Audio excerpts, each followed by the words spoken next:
La segunda parte que hicimos fue la perfusión, cómo pasa, cómo circula la sangre a través de los pulmones. La tercera viene a ser la hematosis, el intercambio de gases, que es lo que vamos a hacer ahora. Entonces, aquí tenemos la ventilación pulmonar, primera fase.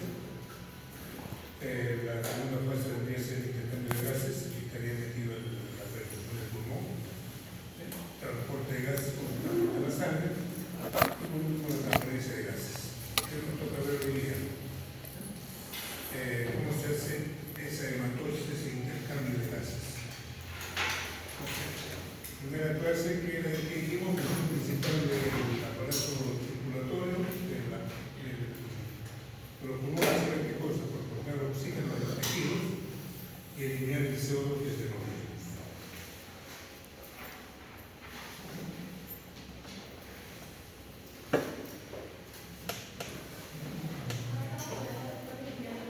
Ahí tenemos, alveolo con el capilar pulmonar, lado venoso, lado arterial, sangre desoxigenada y sangre oxigenada. Es lo que pasa en los millones de alveolos que tenemos en nuestros pulmones.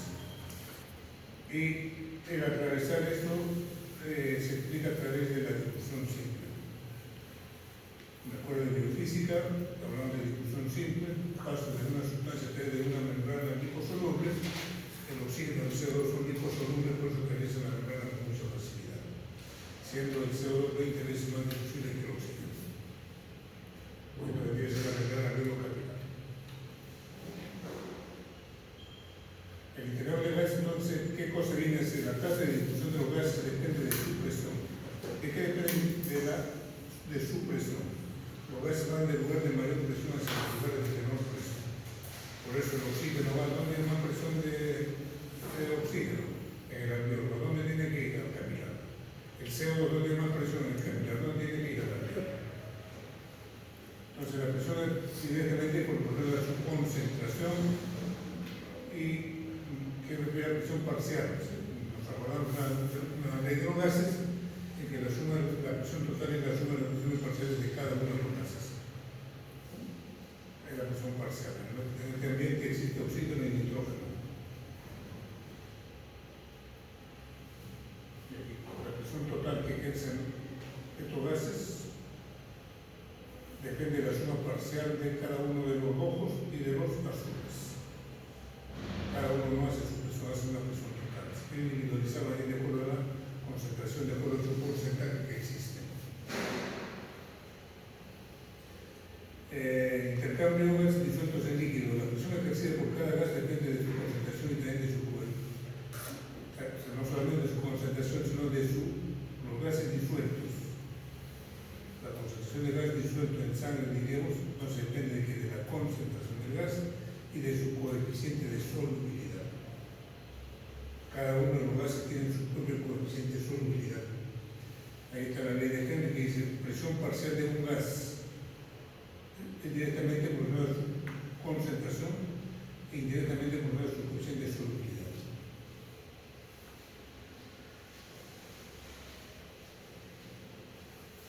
El intercambio de gases. Porque ya lo definimos anteriormente, segundos antes, la solubilidad es la capacidad, la facilidad que tiene un gas de disolverse en un medio. Algunos gases son atraídos por el agua, y son atraídos de disolverse en mayor cantidad. Entonces, en mayor cantidad de moléculas pueden disolverse sin generar grandes cambios en la presión total. Y otros gases son repelidos por el agua, pero no son aceptados por el agua. Por lo tanto, son muchas veces menos moléculas, son capaces de generar grandes cambios en la presión total. Ahí está su coeficiente de solubilidad de cada uno de los gases. Ahí lo que anticipaba, el CO2 es 24 veces, algunos libros lo tienen 20 veces más soluble que el oxígeno.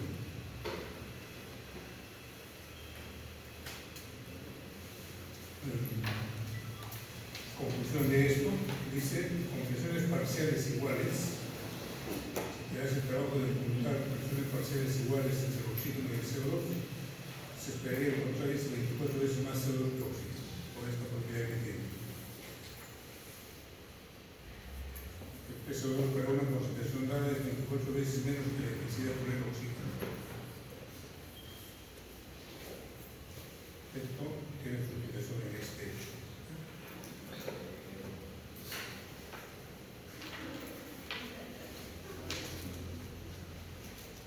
Este es el aire atmosférico y el aire alveolar. Existen diferencias entre cada uno de ellos. En el aire atmosférico tenemos una presión de 760 millas de mercurio y las presiones parciales de cada uno de ellos, del nitrógeno y el oxígeno, porque en nuestro mundo, en lo que nos rodea, tenemos 79% de moléculas de nitrógeno, 21% de oxígeno, y que dijimos depende de sus concentraciones para que sea su presión parcial. Esto se traduce en la presión que está creciendo el nitrógeno sobre nosotros, 600, y la del oxígeno es casi 160. Trazas de CO2 en el mundo me da una de cero. Ahora, ¿qué sucede? Este aire atmosférico será igual al aire alveolar, imposible. Porque cuando este aire atmosférico, que es seco, aquí no hay moléculas de agua, va a pasar al alveolo, a pasar por las vías respiratorias superiores. ¿Qué sucede? Se va a humidificar el aire. Pues las vías respiratorias superiores tienen la función de calentar el aire, filtrar, ¿sí? Humidificarlo. Cuando este aire atmosférico lo encuentro con el alveolo tiene distintas características. El aire atmosférico es humidificado en las vías aéreas superiores. ¿Y por qué de 47 millones de mercurio ya del agua? Debido a que a 37 grados ese porcentaje de moléculas de agua se da. A más temperatura, obviamente más presencia de vapor de agua.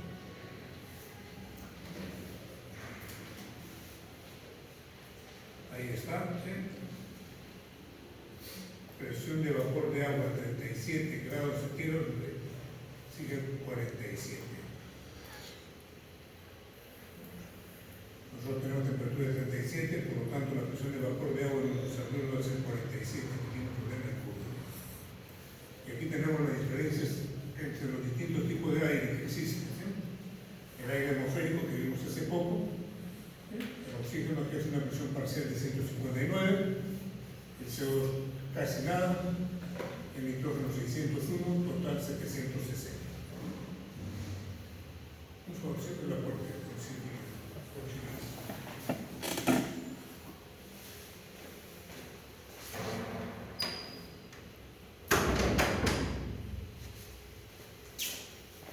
Este aire de aquí, este aire humidificado, ¿dónde lo estoy localizando? Está ubicado en la tráquea, una vez que ya ha pasado las fosas nasales.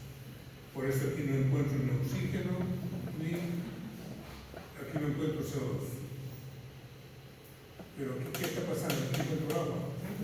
Es porque ya pasó por las fosas nasales superiores, ya se ha humidificado. Pero no encuentro CO2, lógico, porque no hay intercambio de gases. No está en el alveolo. Entonces aquí cada uno de estos ha disminuido. Esto no se ha sumado, a este 760 no se le ha sumado 45 horas. Pero la presión atmosférica tiene que seguir siendo 760. Sino que las moléculas de agua ya exigen presencia y han desplazado moléculas de oxígeno, moléculas de nitrógeno. Voy avanzando más, llego hacia el alveolo. En el alveolo ya tengo mucho menos oxígeno y ya tengo presencia de CO2. ¿Por qué? Porque en ese lugar se ha dado el intercambio de gases. Y el CO2 ya exige presencia. El oxígeno ha sido consumido y también ha sido desplazado por el CO2. Las moléculas de agua siguen siendo 47 porque la temperatura no ha variado. Pues podría venir a pensar, ¿por qué la presión de vapor de agua en la tráquea es 47 y en los alveolos sigue siendo 47? Entonces esa debería ser la respuesta, porque la temperatura sigue siendo 37 grados. Porque alguien dirá, no, si aquí el CO2 ha desplazado a esto y ha desplazado también a otro. Entonces esa es la razón de que aquí haya CO2 y aquí haya menos oxígeno, por dos razones. Uno, que ha sido desplazado, y lo otro, que ha pasado al capilar. Y el nitrógeno ahí no tiene ningún problema, más bien se incrementa. ¿Por qué? Porque debido a que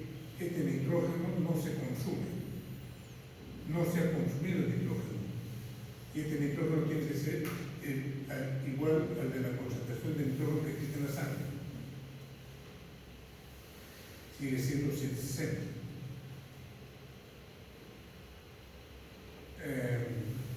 ¿Qué dijimos aquí? Aire alveolar, tasa de renovación del aire alveolar, capacidad residual de función de 2300, ¿no? Suma del volumen residual y el volumen de reserva inspiratoria por 1300, 1100 y 1200 cada uno. El volumen inspirado de 150 mililitros, es solo un séptimo, no todo el aire alveolar rojo, solo un séptimo del aire alveolar es sustituido en cada respiración. O sea, no en cada. ¿Qué me está indicando esto? Que cuando yo inspiro lleno la bolsa alveolar, pero cuando expiro no se ha vaciado totalmente. Sigue el alveolo con oxígeno CO2. Dice, solamente un séptimo de esto se ha cambiado, no se ha cambiado todo. Es una finalidad de que de evitar cambios rápidos en la concentración de los gases.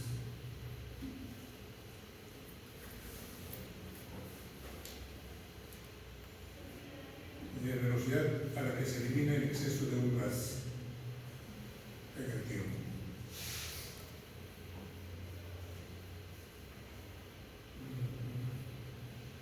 Dice, la presión de oxígeno en los alveolos depende de qué. La presión de oxígeno a nivel de los alveolos depende de qué. Uno, de la tasa de absorción, de lo que está pasando hacia la sangre, o excreción de los gases. Si me incorporan más CO2, vas a desplazar más moléculas de oxígeno y de la ventilación alveolar. Entonces, la presión de oxígeno que tiene el alveolo depende de tres factores. Uno, de su tasa de absorción, lo que está pasando al capilar, o excreción, puede pasar también del capilar al alveolo, y de la ventilación alveolar.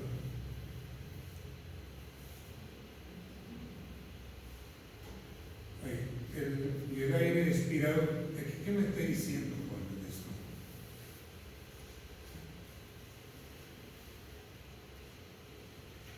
Aquí, ¿qué puedo concluir? El aire alveolar, mililitros de aire expirado, ¿cuánto es esto? Y presión de oxígeno y CO2. Este sería el aire del espacio muerto. ¿Cuánto tengo aquí de presión de oxígeno y CO2? 150. Aire del espacio muerto y aire alveolar. Y el aire alveolar. ¿Por qué aquí es tan amplio así? Y aquí es corto. ¿Qué me está diciendo?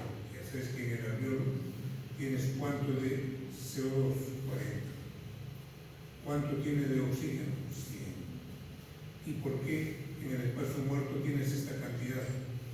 ¿Por qué creen que aquí hay más cantidad de oxígeno? Nada de CO2 aquí en el aire del espacio muerto.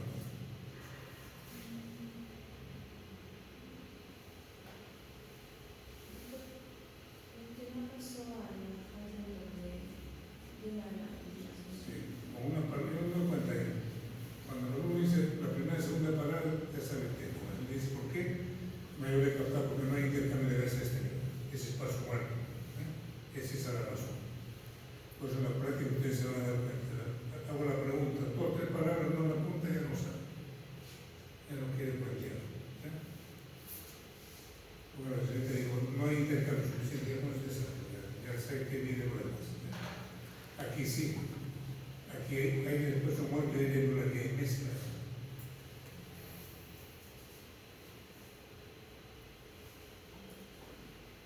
Dice, en las alturas hay menor presión de oxígeno de aire atmosférico.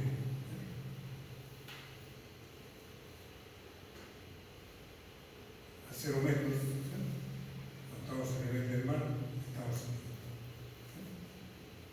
Cuando nos vamos a 3.000 metros de altura, la presión atmosférica ya no es 60, es 526, y la presión de oxígeno a nivel de la tráquea ya no es 149, ha bajado a 100.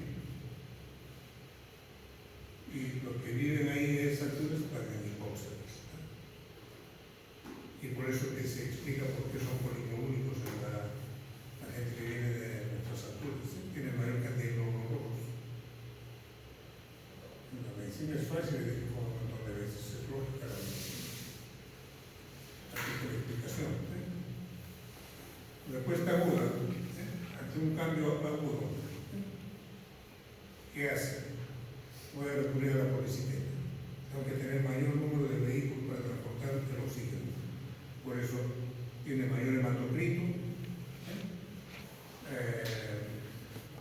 ¿Debido a qué? Que el riñón, cuando se ya entra en la parte renal, hablamos de el pasado de sangre, ¿sí? El riñón produce el eritropoyetina al sentirse no bien oxigenado, esto va a estimular la médula ósea y empieza a producir mayor cantidad de glóbulos. Aumenta el nivel de hemoglobina, no incluso aumenta el hematocrito, casi consecuentemente aumenta el nivel de hemoglobina. Lo otro que hace, disminuye la afinidad de la hemoglobina por el oxígeno y aumenta la ventilación alveolar. Estos son una respuesta aguda. Si cualquiera se puede por allá vivir uno, 2 o 3 días, ¿sí? Así va a responder nuestro organismo. Pero ante una respuesta crónica, la gente que vive ahí a meses, años, toda la vida, sus alveolos son dilatados, son de mayor tamaño. ¿Para qué? ¿Qué ha hecho la naturaleza? ¿Por qué la naturaleza lo ha hecho así inteligentemente? Para aumentar su área de difusión. Vasos pulmonares con mayor cantidad de sangre, el vehículo que tenga que recoger. Porque nada tendría valor que tenga alveolo más grande y si no tiene mayor capilaridad.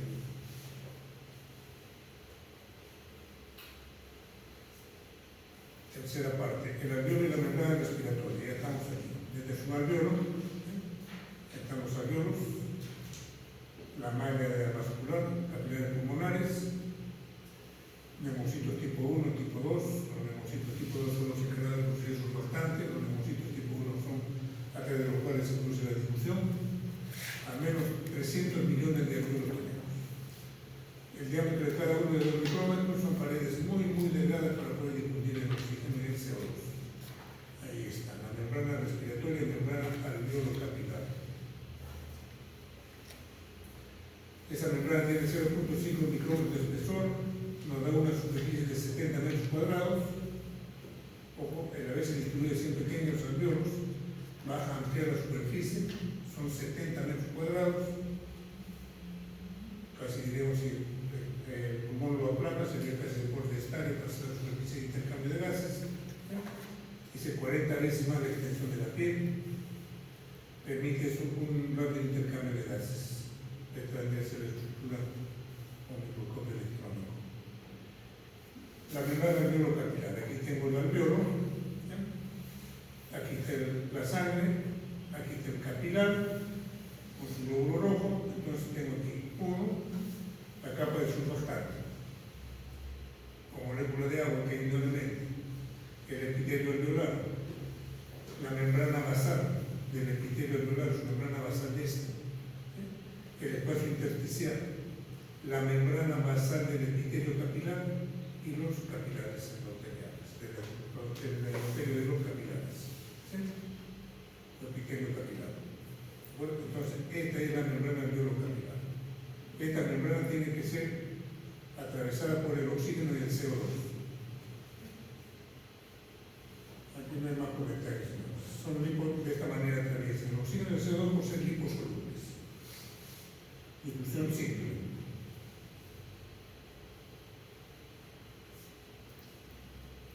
La tasa de difusión, ¿sí? Es la velocidad con la que los gases atraviesan la membrana respiratoria. Depende de qué. ¿Sí? Biofísico, cuando le llamamos diferencia entre presiones parciales. Coeficiente de difusión de gas. Grosor de la membrana, superficie de la membrana. De eso depende. ¿Sí? Que no esté ionizada, que no tenga mucho peso molecular. Aquí está su coeficiente de difusión, aquí está involucrado, pues, ¿qué cosa? Su peso molecular, su grado de ionización, su liposolubilidad. Aquí está escondido como 3 o 4 factores que dependen. Entonces, de estos factores depende de la tasa de difusión. Por eso, un paciente que hace edema agudo de pulmón, que hace engrosado la membrana. Por lo tanto, el intercambio de gases va a ser muy complicado. Paciente que tiene tuberculosis pulmonar y ha dejado cavernas, ¿qué ha hecho? Ha disminuido su superficie de la membrana, los alveolos, problema. Sigue, porque el tuberculosis sigue como esto igual, sigue como esto igual, sigue como esto igual, pero ¿qué se le ha cambiado? Esto. Porque le han retirado un pulmón. ¿Qué le ha igual, sigue igual, sigue igual. A uno que tiene edema agudo del pulmón, que le has aumentado sobre esto, también le has alterado esto, pero esto sigue igual, porque los gases no han cambiado sus propiedades, las presiones no han cambiado. Si me voy a la altura, ¿qué cosa es lo que ha cambiado? Esto. ¿No es cierto? Pero con la medicina es sencillo. Para ser buen médico, tengo que ser, no creo que me equivoque, fisiología, fisiopatología y farmacología. Si esos tres libros me los sé de memoria y razonados básicamente, van a ver que la medicina es sencilla. Pero cuando no sé cómo funciona y no sé cómo se malogra, no voy a saber cómo lo arreglo y con qué lo arreglo. Tengo que recurrir a ser un imitador. El médico fulano hizo eso caminado. Y de repente se está haciendo mal. Por lo tanto, el mal se empieza a multiplicar. Y es lo que está pasando con la medicina actualmente. Pero digo, los pacientes que tenemos no son buenos. Son imitadores nada más. Pasamos por el trabajo que te pasó y ¿por qué el asistente le ha indicado eso? Ahora el mecanismo de acción de ese fármaco. No sabe. ¿Y por qué le das? Porque ha indicado el asistente. No sé por qué es un presidente. Porque tienen que explicar que están dando por estas razones. Y no así simplemente es que el asistente ha indicado. Los jóvenes estudien, muchachos, que no se van a perjudicar ustedes solitos. No sean indicadores, no sean técnicos. La tasa de difusión en esta forma se reduce. Diferencia de presiones, el área, coeficiente de difusión, directamente esto y la distancia de difusión, o sea, el grosor de la membrana.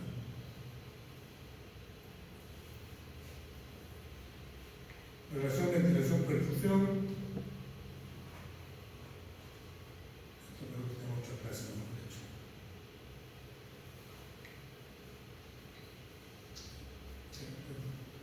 Fíjense, somos tan parecidos a ese caballero que estaba apareciendo, porque en hecho de transparencia ha sido un veterinario. Igualito por su lado. Igualito. Por eso el autor pone aquí que la diciendo él, trabajando en esto, bajarlo del libro de medicina humana para hacer sus transparencias. ¿Sí? Pero somos igualitos con un mamífero. Lo mismo se aplica. Yo le doy con aves diferentes. ¿Sí? Con los mamíferos igualitos. Un caballo, una vaca, un mono, ¿sí? Un perro, un gato. Igualitos somos. Rigen los mismos principios. ¿No? Entonces, hemos terminado una parte, muchachos, ahora hacemos transporte de gases.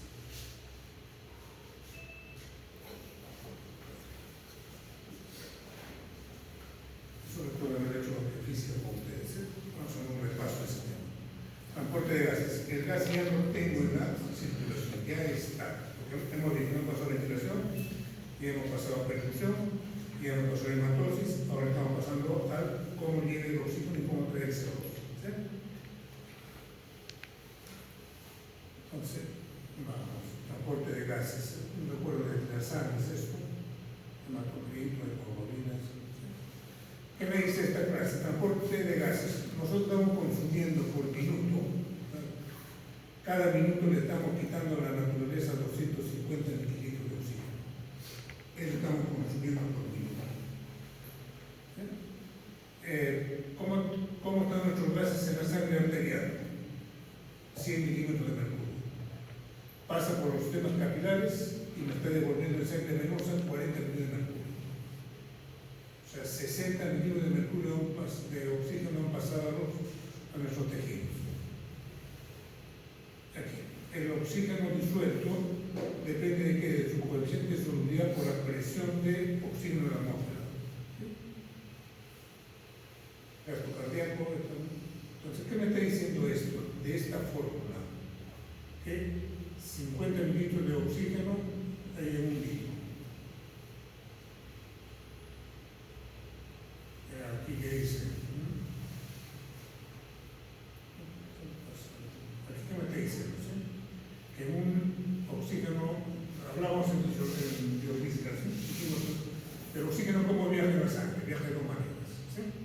viaja una gran cantidad, casi todo, unido a la hemoglobina. Y una pequeña, muy pequeñísima parte del viaje disuelto en la sangre.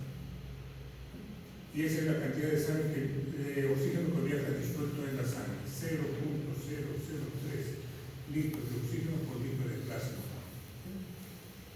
Lo que sería 3 mililitros de oxígeno por litro de plasma, no por mililitro. Porque si esto es por litro de 5 litros, ¿cuánto tendría? 15. ¿Cuánto necesito? 250.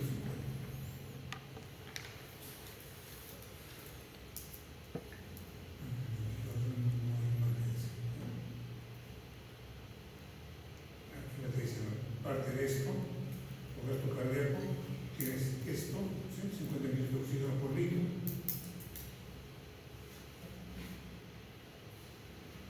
Aquí, ¿qué me dice? Cada gramo de hemoglobina, cuando está oxigenada a un 100%, está transportando 139 mililitros de oxígeno. En condiciones normales 1.34. ¿Qué me está diciendo? ¿Cuántos gramos de hemoglobina tendría la señorita? Va a ser fácil el tema. 10, ¿sí? No, que tiene hemoglobina 10. ¿Cuánto está transportando de oxígeno? 3.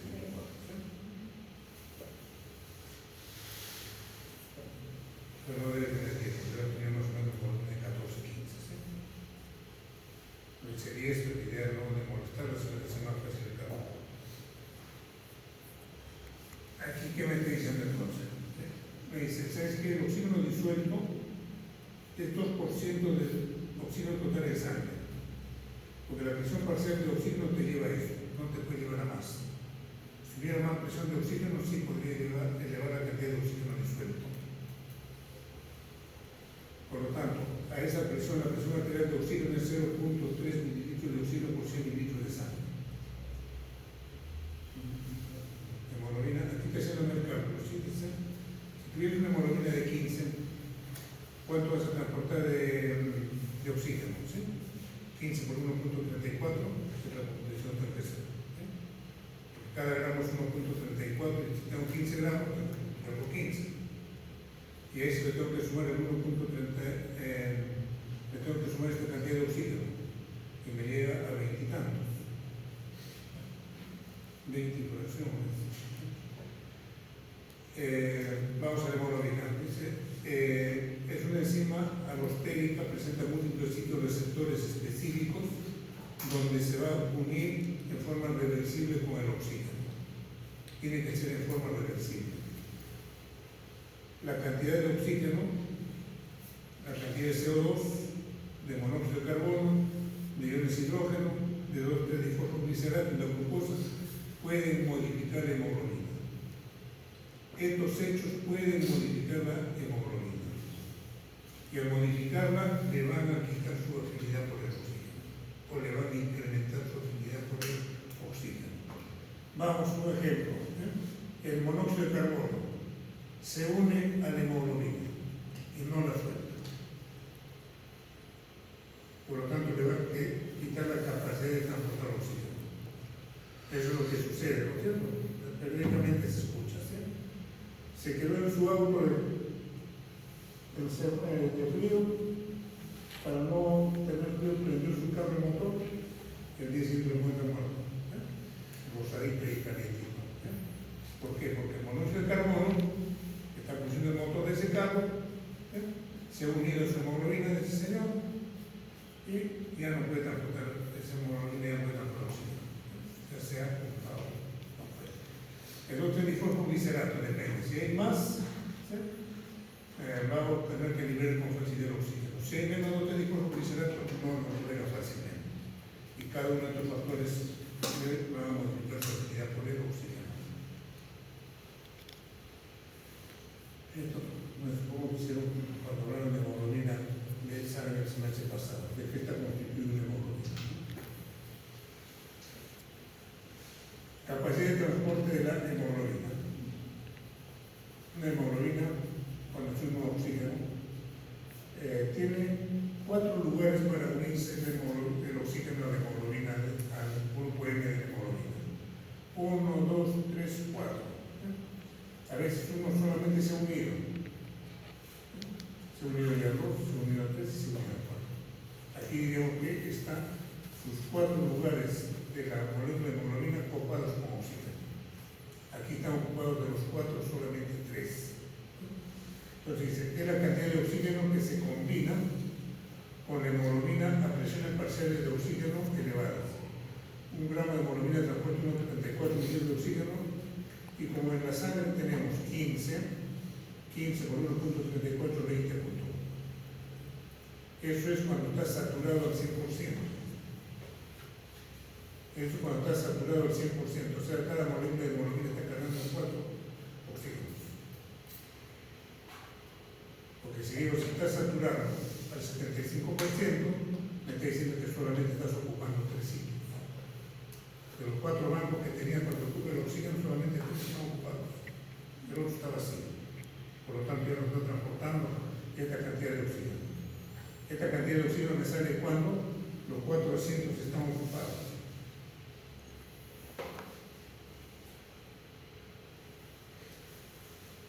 Capacidad de unión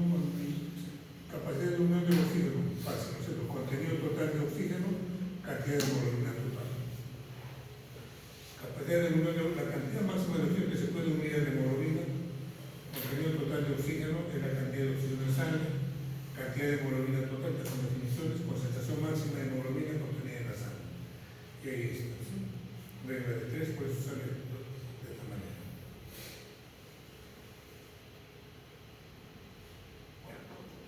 Hemoglobina, liberación del oxígeno, gasto cardíaco de la cantidad de sangre que el corazón expulsa en 1 minuto, oxígeno disuelto, es el oxígeno que está viajando como oxígeno en la sangre, disuelto, diluido, como oxígeno, no está unido en la sangre, en ninguna proteína. Capacidad de unión del oxígeno, es la cantidad máxima de oxígeno que se puede unir a la hemoglobina. Aquí está. 500 mililitros, 5 litros de sangre tengo, ¿cuánto tengo? Por minuto de 3%.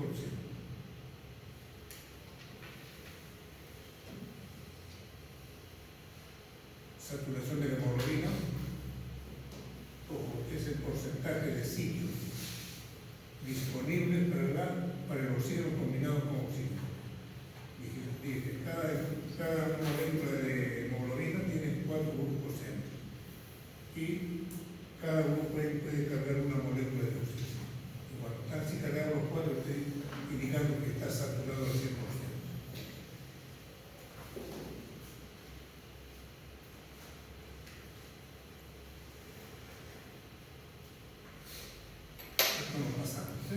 Solamente de referencia. Hay distintos tipos de hemoglobina. Hemoglobina A, hemoglobina A2, hemoglobina S, hemoglobina F. Con esa hemoglobina F generalmente hemos nacido todos. Pues hemoglobina fetal. Oxihemoglobina, que es la unidad de oxígeno. La metahemoglobina, hemoglobina en cuyo grupo no tiene un hierro en estado férrico, es decir, oxidado. Este tipo de hemoglobina no puede unirse al oxígeno. Pues hay medicamentos que producen metahemoglobinemia.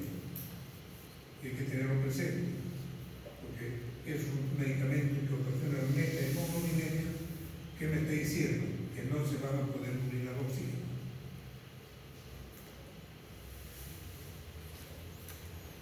Se produce por una enfermedad congénita en la cual hay medicamentos. La metahemoglobinemia también se puede producir por intoxicación de nitritos y sulfonamidas, lo que puede ocasionar un médico. La carbamina hemoglobina es la que está unida al CO2.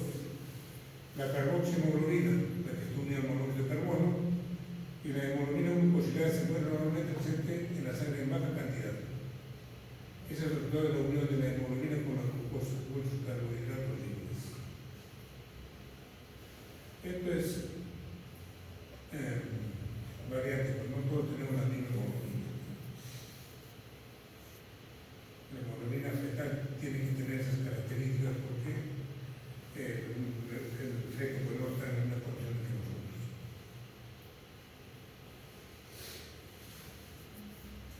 Y ahí está. Porque el oxígeno va desde la atmósfera hasta la célula, por gradiente de presiones. Mayor presión de oxígeno en el alveolo menor, en el arteriolo menor, en los tejidos mucho menos. ¿Sí? Y el CO2 tiene que seguir también inverso, porque hay más CO2 a nivel de los tejidos y así se va al exterior. La curva de disociación de la hemoglobina. ¿Sí? Hicimos en biofísica también. Puedo hablar que la hemoglobina tiene su propia curva de disociación. Esta curva puede desplazarse tanto hacia la derecha como hacia la izquierda. ¿Qué significa eso? De que en algunas condiciones la hemoglobina puede ceder con facilidad su oxígeno y en otras oportunidades no lo cede con facilidad. Eso depende de qué? Del medio ambiente. ¿Qué es lo que hace que la hemoglobina ceda con facilidad? Aquí está. Curva normal de dispersión oxígeno-hemoglobina.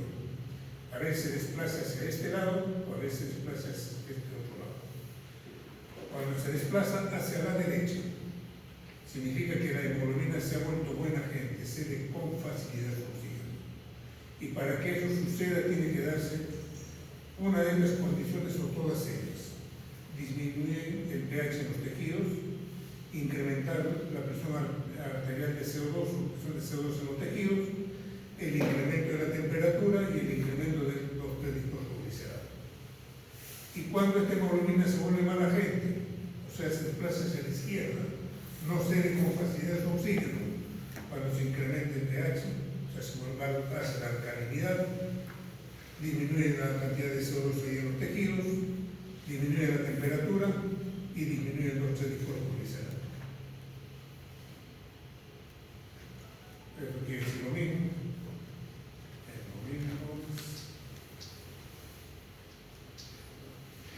Lo mismo es el dibujo. Curva de disociación del oxígeno en la hemoglobina. Hemoglobina saturación. Aquí está. ¿Qué me está diciendo este dibujo? Que con una presión de oxígeno, ¿cuánto dijimos que era la presión de oxígeno a nivel del alveolo? 100, ¿no es cierto? Entonces me está diciendo, tú con esa presión de oxígeno en el alveolo de 100, fíjate, ya has saturado la hemoglobina al 100%. Por lo tanto, nada tendría de gracia traer un tanque de oxígeno y a la señorita ponerle oxígeno, porque no va a mejorar su saturación de la hemoglobina, ya esos 4 lugares están ocupados. ¿Sí? Entonces, uno va a veces al hospital, el paciente sigue con su máquina de oxígeno, saturando 100%, y sigue con su máquina. Estoy gastando oxígeno. ¿Por qué le pone? Porque es indicado. A ver, retira el pulso oxímetro, como está saturando, le retira el pulso oxímetro y sigue al 100%. ¿Qué beneficio te da la oxígeno? Ninguno. ¿Y para qué le das entonces? Entonces sería cuando no estoy saturando al 100%, que tengo que enriquecer el oxígeno alveolar de esta persona. Entonces, con esto concluyo, de que si yo tengo una presión de oxígeno de 100, como tengo en los alveolos en una persona normal, ya no voy a poder saturar más de 100%. Y el monóxido de carbono lo puedo saturar hasta esta cantidad, hasta 50%.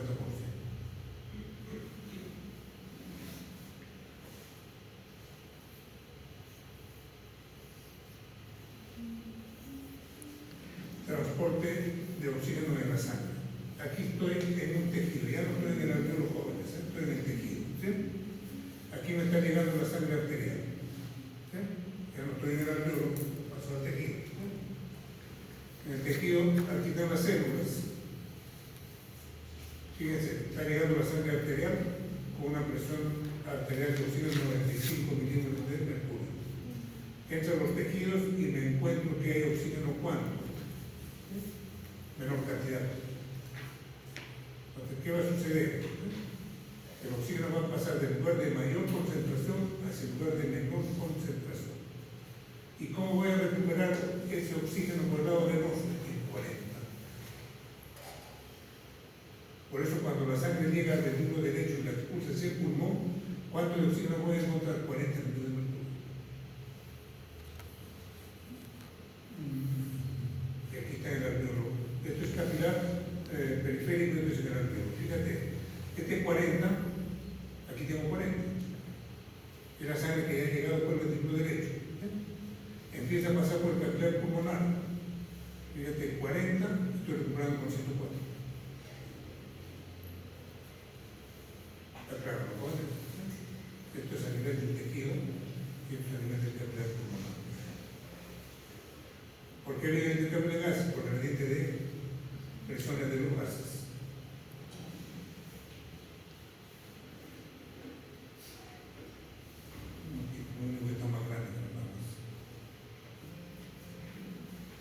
Transporte de CO2 en la sangre. ¿Cuánto gastamos de oxígeno? 250, ¿no es cierto? ¿Cuánto producimos de CO2 en un minuto? 206 mililitros. ¿Cuál es la presión arterial de CO2? 40. La penosa, 45.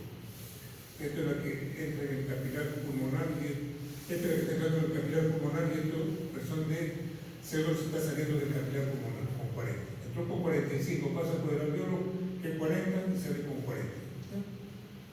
En sangre arterial a 37.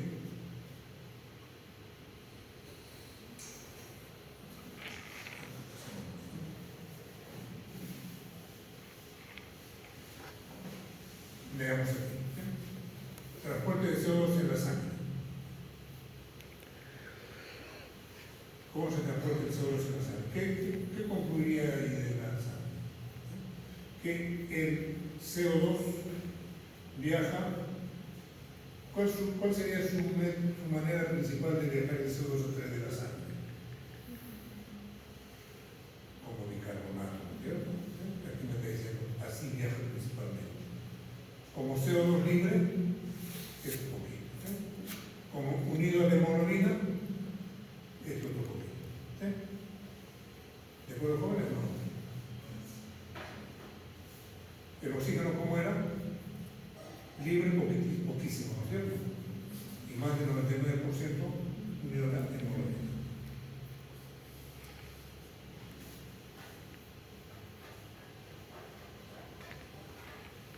Transporte de CO2 en la sangre, aquí está el CO2. ¿Cómo se está transportando? Que la forma principal de transportarse de CO2. Y eso es lo que ahora tenemos en los tejidos. ¿Qué han producido los tejidos? Entonces viene la duda, ¿no? Si este se va como bicarbonato, ¿tendrá que no es como bicarbonato? No. Porque, fíjate, aquí están los tejidos, están produciendo CO2. El CO2 donde se ha metido ha pasado al capilar. El capilar aquí está, lo ha captado, ha reaccionado con la anhidrasa carbónica, con agua, lo ha convertido en ácido carbónico. Este ácido carbónico se ha disociado en qué cosa? En ion bicarbonato y la hemoglobina se ha unido al hidrógeno para neutralizar, ¿verdad? Entonces, ¿qué hace? Este lo libera hacia el exterior y empieza a dejar en el plasma como bicarbonato. Pero ahí me dirán, ¿está perdiendo una carga negativa? No, porque está incorporando el cloro.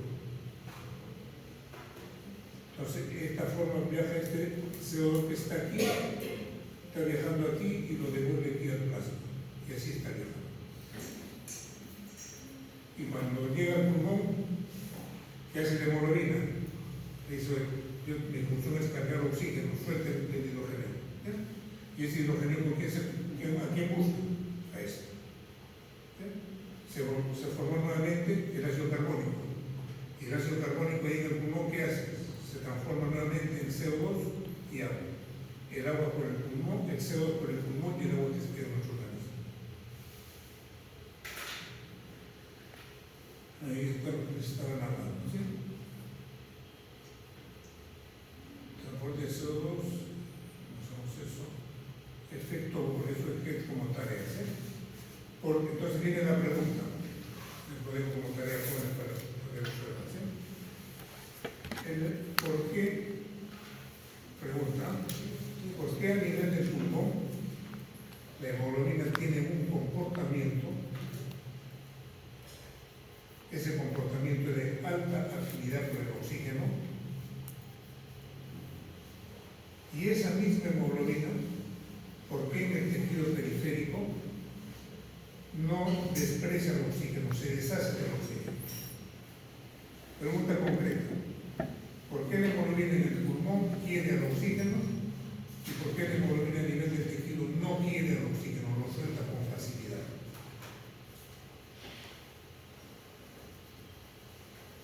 ¿Por qué? Porque eso se va a explicar. Porque en uno está el efecto Bohr y en el otro está el efecto Arnott. Ya no puedo darle más pistas con eso.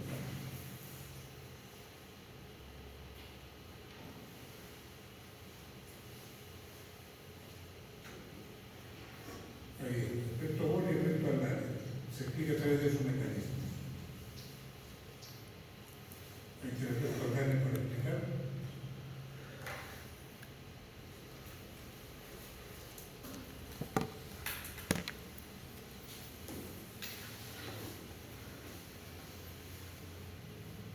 Ecuación de gas alveolar.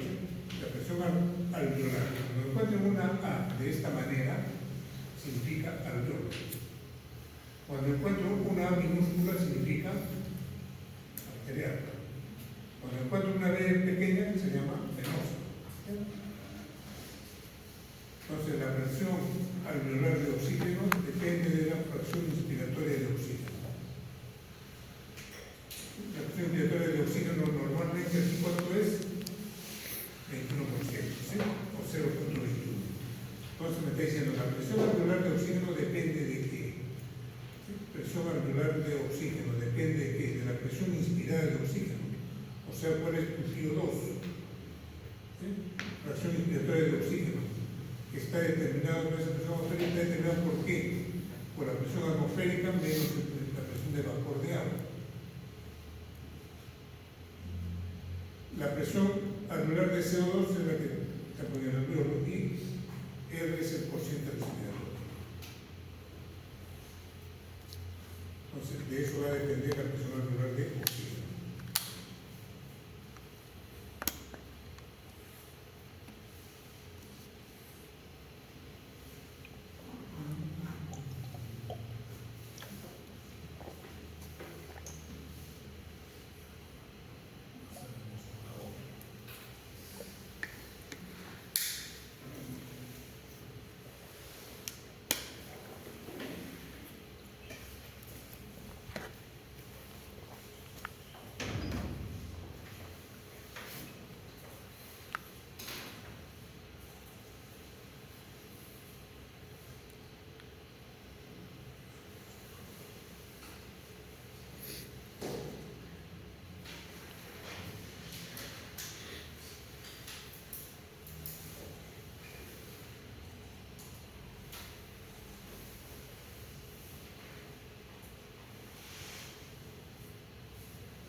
Jóvenes, 5 minutos de relajo para que me den de eso.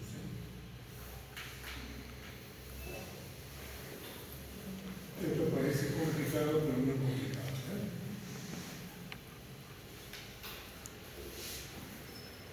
3 minutos de relajo. Parece mucha atención para ello. No es difícil. Tenemos un problema de no voy a pasar. Me acuerdo del evento que tiene los escuelas del pasado.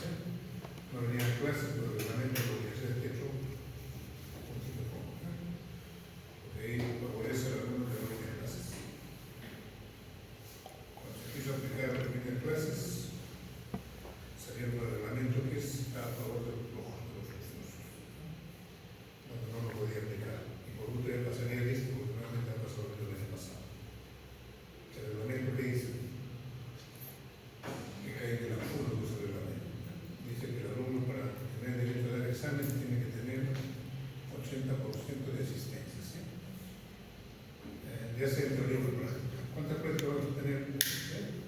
¿Qué significa? Que si no puedo venir nunca a teoría, pero si vine a la práctica ya tengo derecho a dar el examen teórico y práctico. No sé por qué se pasa esto. Por eso que no paso lista, cuando vienen 1, 2, 3 ya.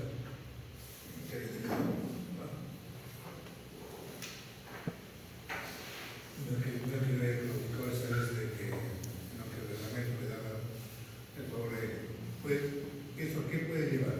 Usted tiene tecnología, nunca viene, pues usted que nunca voy a prácticas, pero voy a todas las teorías. Por tanto, tengo derecho a que tome el examen teórico. O todo es al revés, voy a todas las prácticas, pero nunca voy con teoría. Y tengo en mis prácticas 100% de asistencia. La teoría nunca ha venido, pero ¿qué dice el reglamento? Tener 80% de asistencias en prácticas o en teorías. O sea, cosas que se hacen a veces, y no tiene corregir el problema de ellos.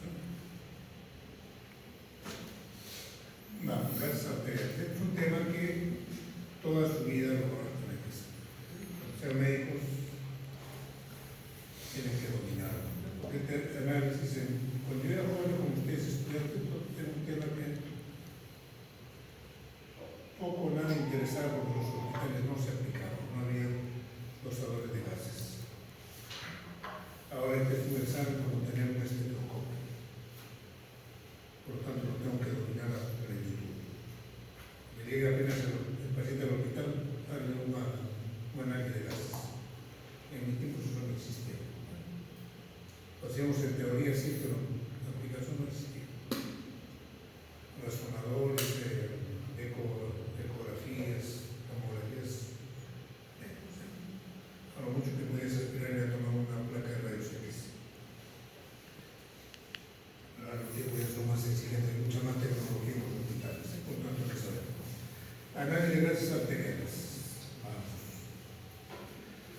¿Cómo puedo hacer la introducción? Así como digo, formación, mi temperatura debe ser 37 grados, mi cantidad de glucosa debe ser 100, miramos por decir, mi cantidad de sodio debe ser de 140 miliequivalentes por mil. Entonces ahí entonces tengo que hablar de cuánto de iones de hidrógeno debo tener en sangre. Y aquí viene el equilibrio de base. ¿Cuánto de iones de hidrógeno debo tener normalmente en sangre? ¿Cuánto debe ser? Nos complicó la vida uno de los autores. Casi hubiera dicho, así como dice, 140 equivalentes de sodio, hubiera dicho tanto de iones de hidrógeno. Pero, ¿cuál es la dificultad? Que los iones de hidrógeno están en muy pequeñísima cantidad. Entonces tuvieron que ponerle 0.00039. Nos complicaron la vida porque vino el logaritmo negativo de tal cosa y otra cosa. Entonces, por favor, estos números recordarse toda su vida como si fuera su fecha de nacimiento. Porque como esto voy a tener que trabajar toda una vida. Esas cantidades son las normales. Otros autores lo pueden hacer variar, pero en fracciones. Aquí no va a decir por 130, ¿no? Puede decir 141, 142, 144. Pero aquí hay una cosa curiosa. En esto me puedo dar el lujo de ponerme 3 arriba, 3 abajo. O 2 arriba, 2 abajo. Pero aquí no. En el potasio 4.5. Porque, mira, me voy 2 puntos más. Aquí me he bajado 238, normal. Aquí me bajo 2, 4.5, 2.5 ya está normal. Porque este movimiento es muy delicado. En este puedo darme 1 o 2 hacia arriba, pero en este no. Y fíjense la cantidad de iones de hidrógeno que tengo. 1, 0, 2, 0, 3, 0, 4, 5, 6, 7, 0. Esa es la mínima cantidad de iones de hidrógeno que tengo. Y esta cantidad de iones de hidrógeno significa pH 7.4.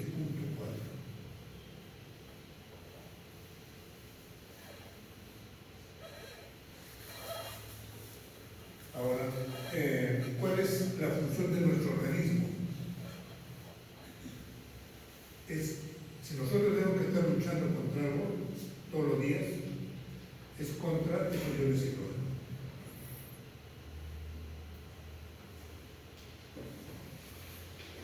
Repito, nuestro organismo está luchando por nuestra vida cada segundo, combatiendo esos iones hidrógeno. Esa es la lucha por la vida. Porque cuando deje de luchar contra la producción de esos iones hidrógeno se van a unir a las proteínas.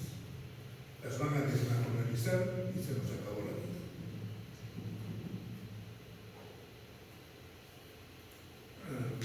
Entonces, ¿qué me está diciendo esto? ¿Sabes qué?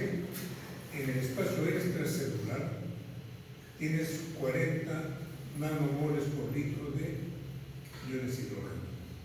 Y dentro de la célula tienes 100 nanomoles por litro en el intracelular. Porque ¿quién es la fuente de producción de iones hidrógeno? Dentro de la célula. ¿Y quién amortigua esos iones hidrógeno en tal cantidad? Las proteínas. Bueno, las proteínas, dijimos, dentro de la célula se comportan como anfótenas, como ácidos o como bases, dependiendo de qué, del grado de acidez dentro de la célula.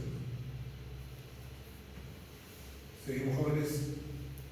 Entonces, ¿por qué es importante mantener estable la concentración de iones hidrógeno? Para eso. Porque si produzco más iones hidrógeno, no los controlo, voy a producir muerte celular. ¿Por qué? Porque dicen los iones hidrógenos son altamente reactivos y van a reaccionar con los enlaces de las proteínas alterando su función, llevando a la muerte celular.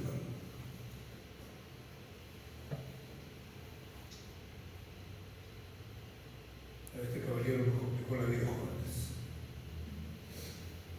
Y me lo complicó por eso, ¿sí? Pero no se hagan líos con sus jóvenes. ¿Qué significa eso, lo que le decía? Esta cantidad de iones de hidrógeno se expresa en ¿qué? En 7.4, que es nuestro pH. Lo que hay dentro de los jóvenes ya quiero que lo hagan, que se despeja eso. Pero aquí redondearlo en 4 jóvenes. Esta cantidad de iones de hidrógeno se traduce en 7.4.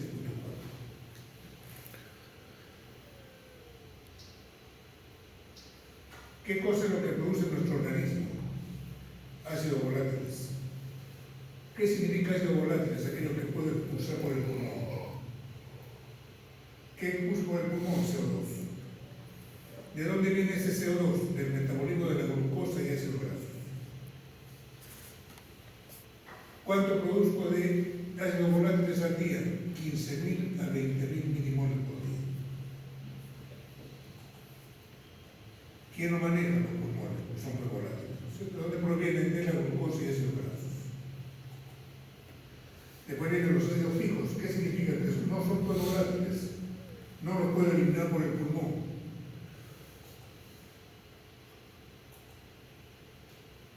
¿De dónde vienen esos? Del metabolismo de los aminoácidos.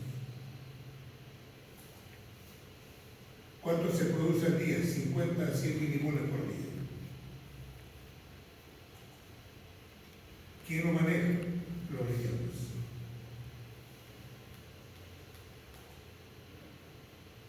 Y ácidos orgánicos, que lo producimos, ácido láctico, ácido pirúvico, ácido acetoacético, el ácido methidroxibutírico, que estos van a seguir el ciclo de Krebs para producir energía, producir ATP. Después dice, estos ácidos orgánicos que producen normalmente nuestro organismo, ácido láctico, pirúvico, acetoacético, van a ser reutilizados casi en su totalidad para producir ATP. Aquí está nuestro problema. Ahora, eso es lo que es la realidad que se está dando y cómo nuestro organismo hace para combatir esos ácidos. Nos valemos de FAPE o sustancias que neutralizan estos ácidos. ¿Quiénes son las proteínas? ¿Quiénes más? Los fosfatos. ¿Quién más? El bicarbonato. Diría, estos son mecanismos de defensa químicos, porque son sustancias químicas las que me van a defender de esos ácidos. Después, ¿quién más me va a defender? El pulmón, eliminando el CO2. ¿Quién más me va a defender? El riñón. sea, tengo tres mecanismos de defensa. ¿Sí? Tengo los buffers, sustancias químicas, tengo mi pulmón y tengo mi riñón para defenderme de la producción de esa cantidad de ácidos.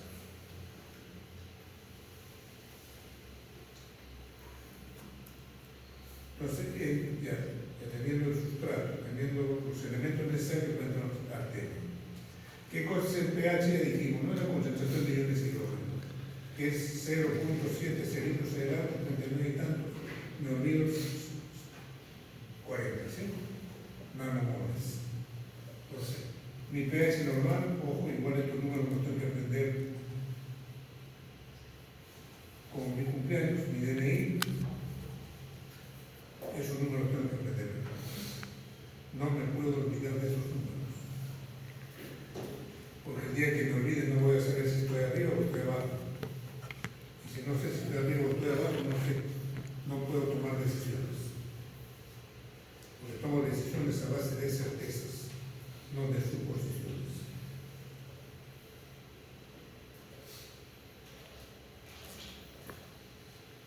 Ya vieron los números, ¿verdad? ¿Sí? No creo que ya lo hicimos el día mismo. Sí, creo que sí, eso es bueno. Entonces, vamos a darle al tema. El doctor no se lo hace. Según ese valor del pH, vamos a identificar dos estados. ¿Estoy en acidemia o estoy en alcalemia? Estoy en acidemia cuando de 7.4 me he ido a 7.3, 7.2. Y estoy en alcalemia cuando de 7.4 me he ido a 7.5, 7.6. ¿De acuerdo? ¿Sí? Hay acidemia, dice, ¿cuándo me puedo ir a acidemia? O sea, ¿cuándo me voy a ir hacia la acidosis? Por dos razones: cuando me baja la cantidad de bicarbonato o cuando sube la presión de CO2. Esos dos hechos me van a llevar a acidemia. ¿Y qué cosa me puede llevar a alcalemia? La suba de bicarbonato o la caída de CO2. Estoy yendo lento para que quede grabado, jóvenes.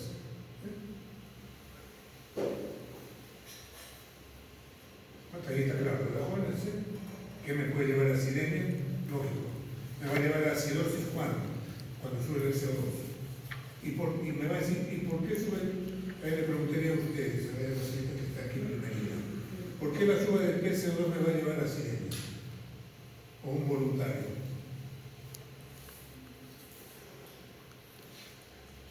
Es lo que tienen que preguntar jóvenes, ¿sí?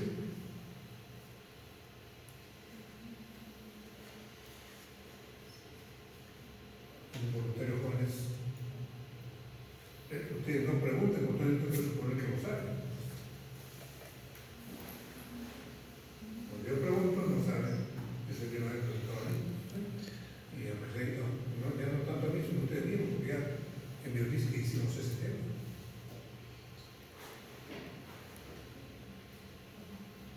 Bueno, no estamos recordando, jóvenes, que el PCO2 se va a combinar con el agua.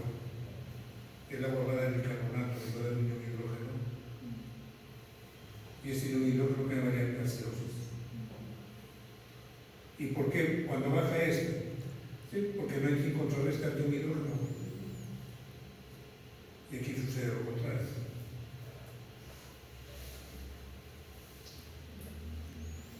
Trastornos primarios, ¿sí? Entonces, ya sigo avanzando. Jóvenes se dan cuenta de que hicimos el tema, no le dieron importancia. Cuando el biofísica puede de apuntar para que ya sea más fácil, no lo vieron así, lo vieron como un curso para pasar nada más. Y entonces, bueno, no es así.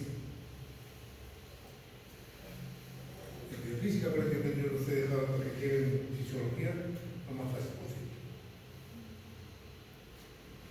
Yo creo que ha pasado el tiempo y nos hemos olvidado cosas. Entonces, trastornos primarios. Cuando digo trastornos primarios, estoy diciendo quién es el culpable, de dónde se ha originado el problema. ¿Ha sido metabólico o respiratorio? Me estoy preguntando, oye, tu alteración de tu equilibrio es la base. Se explica porque tu riñón está funcionando mal o porque tu pulmón está funcionando mal. Cuando hablo de riñón hablo metabólico. Cuando hablo de respiratorio estoy hablando del pulmón. Entonces, repito, mi pH está alterado. No me salió 7.2. Tengo que buscar un culpable, tengo que buscar una causa. Entonces, es problema del riñón, es problema del pulmón.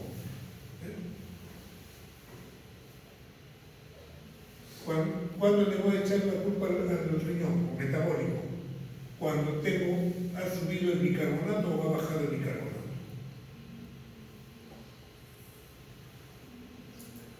¿Y cuándo va a ser problema del pulmón? Cuando el CO2 está alto o el CO2 está bajo.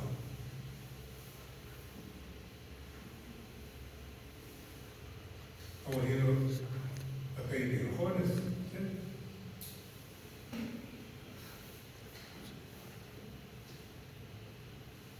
El doctor primario sigo diciendo que es 1, ya está. El pH me está diciendo eso es lo normal. Me está diciendo cuando estás abajo de 7.36 estás en acidemia.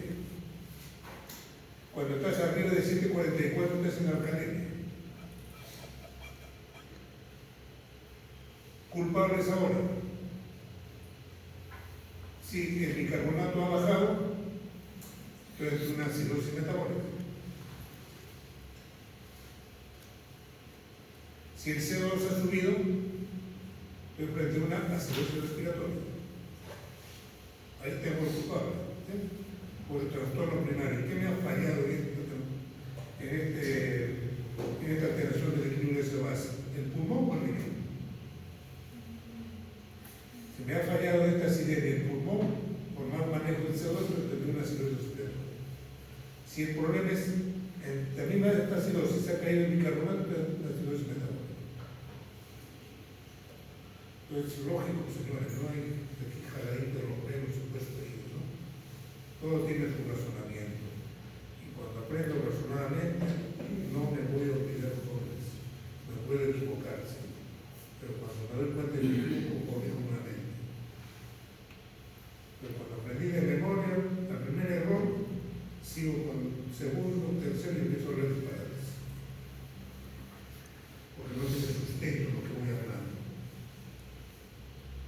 En la alcalemia, ¿qué significa? Que el 7.4 está arriba. ¿Por qué puede ser? Porque tengo mucho bicarbonato. Entonces, estaría frente a una alcalemia metabólica, ¿no es cierto?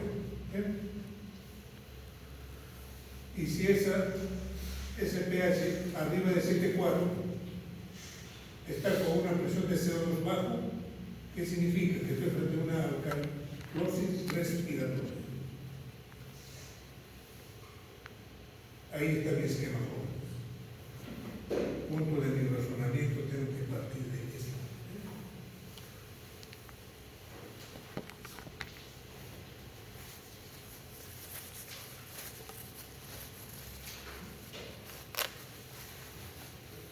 Sigamos, jóvenes.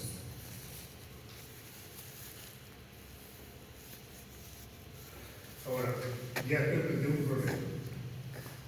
Hablamos de trastorno primario y ya de 8-15 primario. Compensación. ¿Ustedes creen que nuestro organismo va a dejar así que se desbalanque la vida? No. La tienen que luchar. Entonces vienen las compensaciones. ¿Quién manejar el pH? Pulmón y riñón. Entonces ahí se da la mano. Si falla el pulmón, ¿quién le va a tener que colaborar? El riñón. Si falla el riñón, ¿quién le tiene que colaborar? Un socio, el pulmón. Entonces vienen las compensaciones. Ante un trastorno metabólico, ahí está escrito, ¿sí? El organismo compensa por la vía respiratoria. Son socios en la lucha por la vida. En un trastorno metabólico, el organismo compensa por la vía respiratoria. Aquí, ¿frente a qué cosa estoy? Frente a una acidosis metabólica. ¿Por qué? Porque tengo menos bicarbonato. Si aquí hubiera borrado y dijera, el paciente tiene esto, ustedes tenían que responderme ¿Qué ocasiona esto? Y aquí hubiera preguntado, ¿qué ocasiona esto? La respuesta que esperábamos de darse es acidosis metabólica. Entonces, ¿qué va a ser? ¿El problema de quién es? Del riñón. ¿Sí? ¿Quién tiene que ayudar? Ir a su ayuda? El pulmón. ¿Y cómo lo va a ayudar? ¿Y qué maneja el pulmón? El CO2. ¿Sí? Entonces, ¿qué va a hacer con el CO2 este joven? ¿Qué se imaginan que tendría que hacer el pulmón para ayudarle a él? ¿Eliminar más CO2 o no eliminar tanto CO2? Eliminar más. ¿Eliminar o no eliminar? Eliminar. Retener CO2, ¿no es cierto? ¿Sí? Porque debe ser por lógica. Si no tengo CO2, no voy a acidosis. Este señor está acá abajo, ¿no es cierto? O está acá arriba, como no está acá abajo, es metabólica. ¿Qué tengo que hacer como pulmón? Retener CO2. ¿Sí? ¿Para qué? Para empezar a... ¿O no? A ver, vamos a ver. Entonces, la acidosis metabólica. ¿Qué tenía que hacer el pulmón? Retener CO2. ¿Sí? ¿Qué dice Jorge? ¿Retener CO2? Eliminar. ¿Sí? ¿Retener CO2? Eliminar. ¿O eliminar CO2?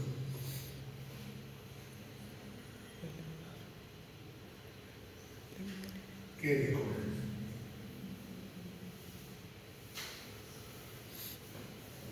La política es que hagamos clases, muchachos, se sientan más juntos, porque el semestre pasado, no sé si fue el curso o qué, dijeron de que había tanto jalado porque hablaba muy bajo. En José, porque ustedes que hablar. ¿Por qué hay tanto jalado? Que los dos hablan muy bajo. Pues la persona te va a estar la chiquita. Sí, desde que veces se está más acá en la porque es una más pequeña. Claro, yo lo bajo, no voy a entender la clase. Como la gente que se entera de la curso y suficiente que la curso. Queridos jóvenes, ¿qué? Eliminar. ¿Por qué tengo que eliminar? Porque si aumenta el, ¿cómo se llama? El dióxido de carbono, si aumenta el dióxido de carbono, pues va a producir una acidosis que es pulmonar. Y eso atribuiría más a lo que es la acidosis. Eso es correcto. Si yo estoy en acidosis metabólica, lo que tengo que hacer, ¿qué cosa? Como decía su compañero, estoy en acidosis metabólica, retengo CO2, me voy a complicar la vida porque me voy a ir a, aparte de la metabólica, me voy a ir a una acidosis respiratoria. ¿No es cierto? Entonces, más bien tengo que empezar a barrer CO2. ¿Cierto? ¿Está bien con este ciclo? Y vamos a ver si es verdad.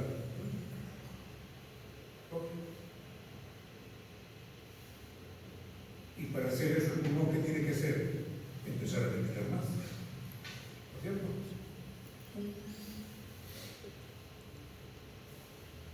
Cuéntate de los jóvenes, ¿eh? Si tú aprendes una alcalosis metabólica, ¿qué tiene que hacer el pulmón? Retener. Al revés, ¿no es cierto? ¿Sí?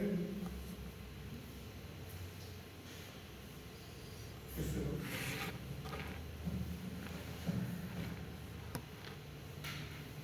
Captar la idea de los jóvenes, ¿sí? ¿No? Ante un trastorno respiratorio, el organismo compensa este estado por la vía metabólica. Ante un trastorno, ahora va a ser al revés, ¿sí? Si se trata de tener trastorno metabólico, aquí está el metabólico, ¿sí? Respuesta del problema, riñón, ¿sí? Tratando de solucionar ¿quién? El pulmón. ¿El pulmón qué maneja? CO2. ¿Sí? Aquí, ahora ya no es este problema, este es el problema ahora. Ahora, ¿quién va a ir en su ayuda? La parte metabólica, la parte renal. ¿Sí? Ahí está. Ella es una acidosis respiratoria porque estoy reteniendo CO2. ¿Qué tendrá que hacer su socio? El socio que maneja bicarbonato, ¿no es cierto? ¿Qué tendrá que hacer con el bicarbonato? ¿Aumentar, producir más bicarbonato o menos bicarbonato? Más. Ahí está.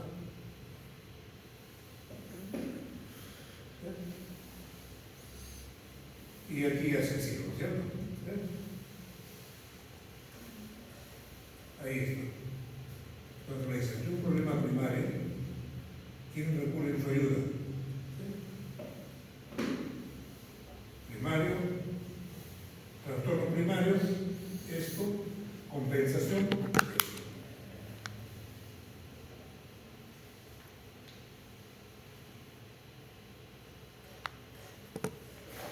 En resumen eso, ¿sí? Eso tiene que darse en una tablita de resumen. Ahora, no se aprendan eso de memoria, razonadamente, jóvenes. Somos seres pensantes, somos seres racionales.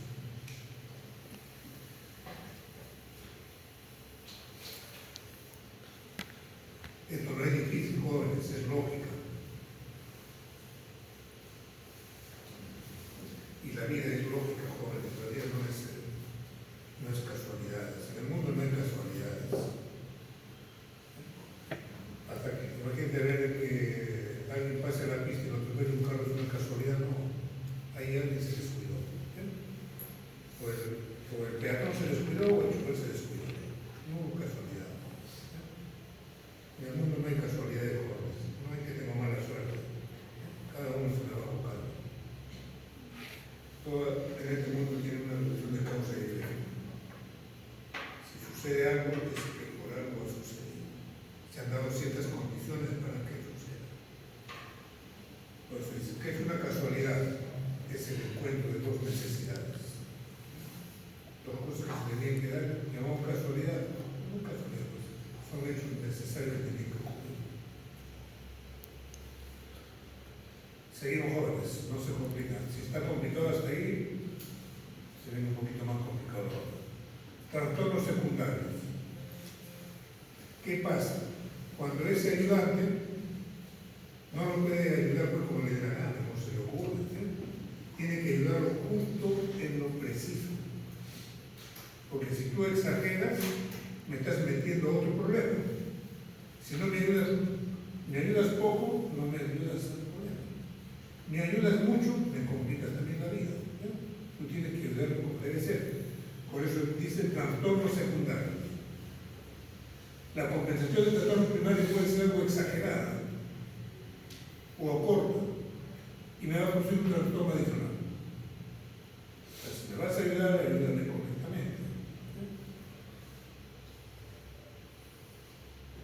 Ejemplo, ¿qué tenía que hacer en esto con una acidosis metabólica? Tenía que responder con una de estas nada más, ¿no es cierto? Te estoy respondiendo exageradamente. ¿Y a qué cosa me estás llevando? Ya tengo una acidosis metabólica, ¿sí? Y si me ayudas exageradamente, ¿a qué me estás llevando con esto? Alcalosis. A una alcalosis respiratoria. Partí de una acidosis metabólica y ahora tú por creer que eres buenísima gente me has ayudado exageradamente y me has complicado la vida porque ahora tengo una alcalosis respiratoria. O sea, ya tengo un problema mixto. Porque aquí debes ayudarme con esto nada más, ¿verdad? ¿Sí? Aquí yo aprendí una alcalosis. ¿Qué tenía que hacer aquí? Retener solo, ¿cierto? Pero no va a retener solo un exceso. Ahí está.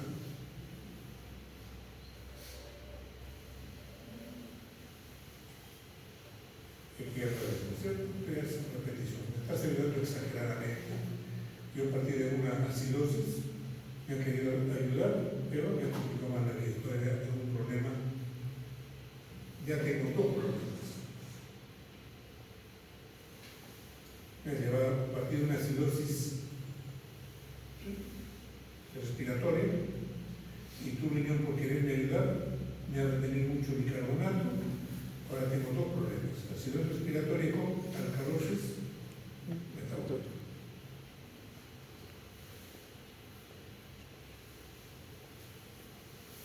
Entonces, las compensaciones, las ayudas correctas tienen que darse en esas cantidades. Necesito que me ayudes después con una fuerza de 5, ayúdame con 5, no me ayudes con 6 ni con 4, porque no me vas a ayudar. ¿Sí? Por eso, cuando tú vas moviendo cada uno de esos gases, la contraparte que te quiere ayudar, tienes que rangos. Vamos aquí, por ejemplo, dice, trastorno en acidosis metabólica. ¿Qué ha pasado en la acidosis metabólica, jóvenes?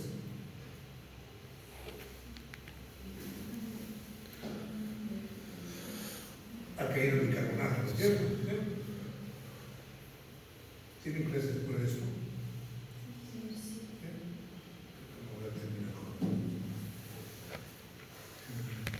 9:30. 10 minutos hasta ahora. Aquí que me dicen, ¿sí? Por cada mil equivalente de bicarbonato que tú has caído, tú por favor, pulmón, ayúdame con 1.2 millones de CO2. Con eso ayúdame, me estás ayudando correctamente. ¿Sí? Igual aquí la alcalosis metabólica dice, ¿se ha dado este problema? Por cada mil equivalente que tú te hayas subido, ayúdame pulmón con esto. Y me estás ayudando correctamente. En la acidosis respiratoria, ¿qué cosa que ha subido el CO2? Por cada 10 mililitros de mercurio de CO2 que hayan subido en la aguda, ayúdame con bicarbonato así. Y si es crónica, ayúdame con bicarbonato así. En la alcalosis, por cada vez que haya caído, ¿sí?, el CO2, en la aguda, riñón, ayúdame con esta cantidad. Y si es crónico, ayúdame con esta manera. Y ahí me vas a hacer buen ayudante. Si tú lo haces en más o en menos, me vas a llevar a una complicación secundaria. Ya voy a tener dos problemas. ¿De acuerdo, jóvenes? En resumen, ¿qué me dice eso? Que los números no se mueven como uno quiera. ¿Sí? Si aquí mueves, pero tienes que mover en cierto rango, no puedes mover más. ¿Cómo leo un A? Sí, terminamos. ¿Cómo? Ya, me trajeron el papelito. Pedí un A ahí en el hospital. En mis ojos, primerito el papelito no me pH. 7.4 lo normal. Ahí digo, ¿qué me enseñaron? Está el 7 el rango normal. Si está abajo de 7.36 estoy en acidemia. Y si estoy arriba de 7.40 estoy en alcalemia. Primer nombre, ya le puse el nombre al caso. ¿Sí? Estoy en acidemia o alcalemia. O estoy en valor normal. ¿Sí? Primer paso.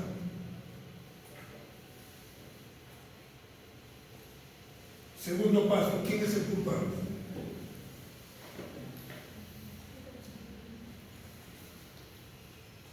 Mis ojos, ¿dónde se van? Al bicarbonato y al CO2. Si encuentro que el bicarbonato está bajo, ya le pongo el apellido, metabólico.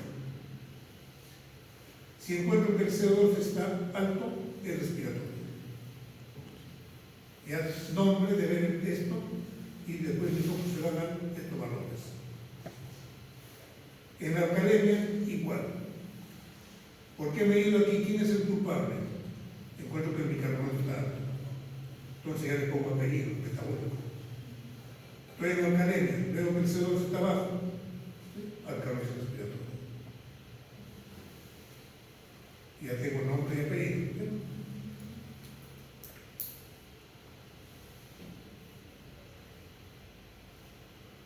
¿Se ha compensado adecuadamente? Entonces tengo que recurrir a mi cálculo matemático. Si estoy así, si he compensado de esta manera, estoy correcto. Esto es lo que hemos visto anteriormente. En la acidez metabólica, por cada caída de un equivalente de bicarbonato, debo mandar abajo también 1.2 milímetros de mercurio de CO2. En la calor metabólica subo, debo aumentar 0.7, en la aguda y crónica debo subir o bajar otros valores. Entonces ahí me doy cuenta, ¿está compensado correctamente o no está compensado? ¿O lo has compensado incorrectamente?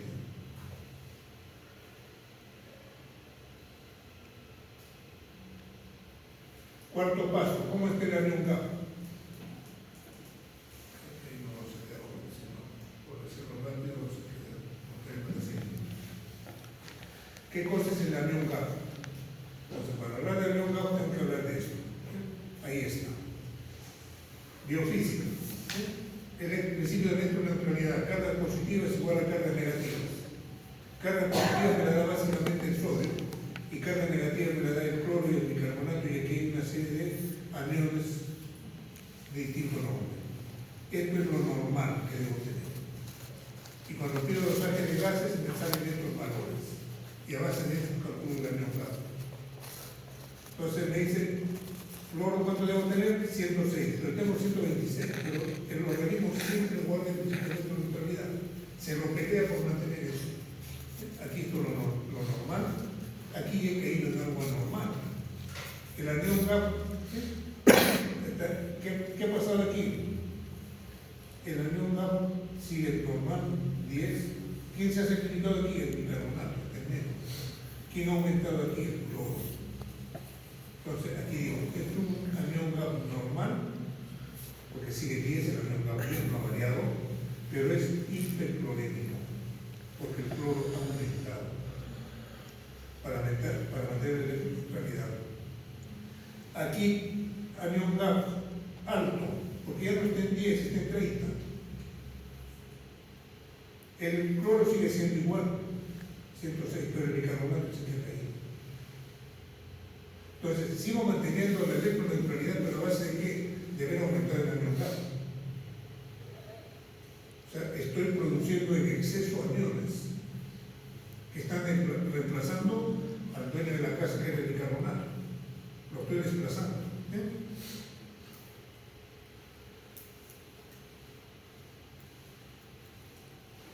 ¿Cómo calculo el anión GAP? El sodio menos la suma de cloro y bicarbonato. ¿Cuánto es el valor normal? 10. ¿Sí? Ese es el valor normal. Dice corregir ese anión GAP en caso de hipoalbuminemia. No vamos a eso, si quieres cometer más a mí. Estoy hablando de un paciente que tiene su albúmina normal.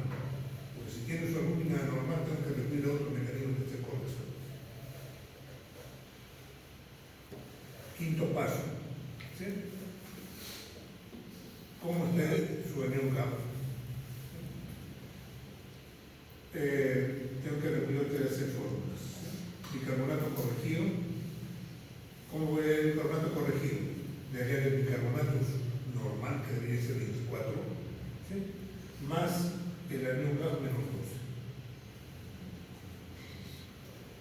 Si ese valor me sale menos de 22.000 equivalentes, ¿sí? Es una acidosis metabólica con anión GAP normal.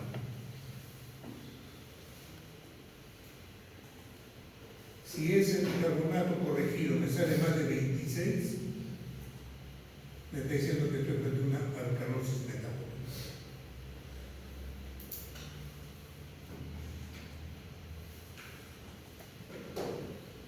Caso 1. Ya tengo un paciente, me vino el resultado, me vino este resultado. pH, ácido o alcalino. Acidosis. De acuerdo. Acidosis. Acá, ¿sí? Acidosis. ¿Sí? Ahí está, no me he equivocado entonces. ¿Quién será el culpable?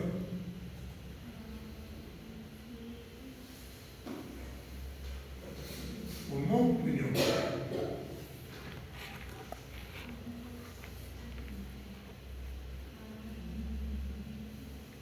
Pulmón, riñón, jóvenes.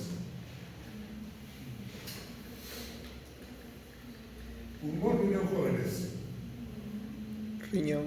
Ahí me voy a quedar para no perder la vida. Pulmón, riñón. Riñón. ¿Me hacen acordar la siguiente clase? ¿Cuándo es la siguiente clase? El viernes, ¿no? El viernes me hace acordar que me toca la vida. Duda. ¿Quién es el culpable? Pulmón, riñón. Pulmón, riñón. Riñón. Uno dice riñón. ¿Lo demás?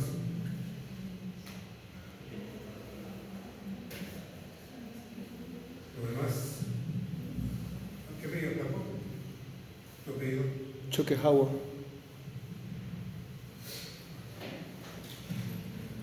¿Alguien más? ¿Opiniones?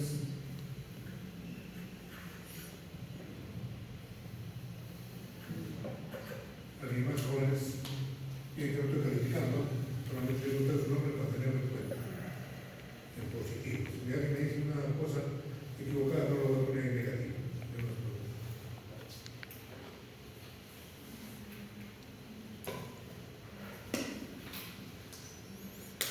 ¿Por qué dices que es problema metabólico? Porque el bicarbonato, su valor normal es 24 mil equivalentes por litro. ¿Y por qué no podría ser pulmonar? También puede ser alcalemia respiratoria. Alcalemia respiratoria, porque no está dentro de los...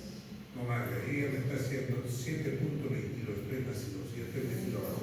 Acidemia. Ya estoy metido abajo, no. ¿Por qué no puede ser pulmonar? Adivinarte, chocado. Adivinarte, flaco. Pero tomas primero por el bicarbonato, no. Ahí tendría que decir, mi respuesta sería, estoy frente a una acidemia, ¿sí? Claro. Voy al segundo paso que tengo que poner mis ojos aquí, ¿sí? Sí. Voy por lo negativo. ¿Podría ser respiratorio? No, porque para ser respiratorio tengo que tener CO2 alto. Y aquí no lo tengo alto, lo tengo Está bajo. Por tanto, ya por lógica tiene que ser el otro. Aquí no culpables, ¿cierto? Pues no hay otro.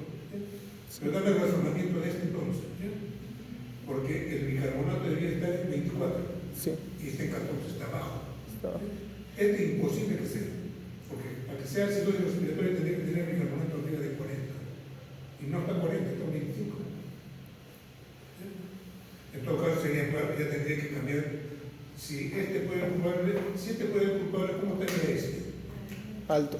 Alto, arriba de 7.4, ¿cierto? ¿Sí? Bueno, jóvenes. Sí. Ahí está. ¿Sí? Bueno, ¿quién está? Porque el bicarbonato está bajo. En la acidemia dice, por una acidosis por dos razones. ¿Sí? Por bicarbonato bajo o por CO2 alto. CO2 está alto. ¿Está alto? No está bajo. No. Entonces no es esto. ¿Bicarbonato está abajo? Sí, está abajo. Entonces, ¿cuál quién es? Ese. ¿Bien?